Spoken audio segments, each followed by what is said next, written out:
Praise the Lord. 1 September இந்த மாதத்தின் முதல் நாள்ல தேவன் உங்களை பார்த்து சொல்றது என்னவென்றால், உன்னோடு இருப்பேன். நீ தண்ணீர்களை கடக்கும் போதோ நான் உன்னோடு இருப்பேன். நீ ஆறுகளை கடக்கும் போதோ அவைகள் உன்மேல் பொருளாதிருக்கும்.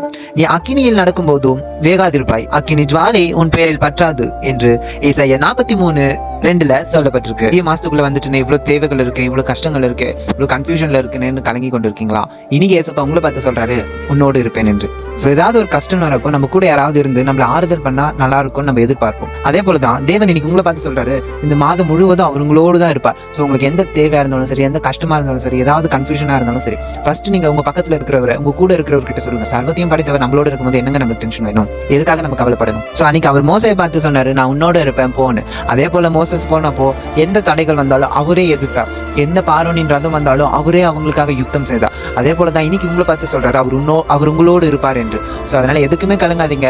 எந்த தடை வந்தாலும் அவரே எதிர்ப்பார். எந்த மனுஷங்க வந்தாலும் அவரே வாய்க்காடுவார். அவரே உங்களுக்காக சண்டை போடுவார். ஸோ அதனால அவரிடத்துல விட்டு கொடுத்துருங்க, அவர் எல்லாமே பார்த்துக்கொள்வார். நம்ம பார்வையில அது தப்பாகவோ அல்லது நம்மளை பயன்படுத்துற மாதிரியும் இருக்கும். ஆனா தேவன் பார்வைக்கு ஒன்றுமே இல்லாது.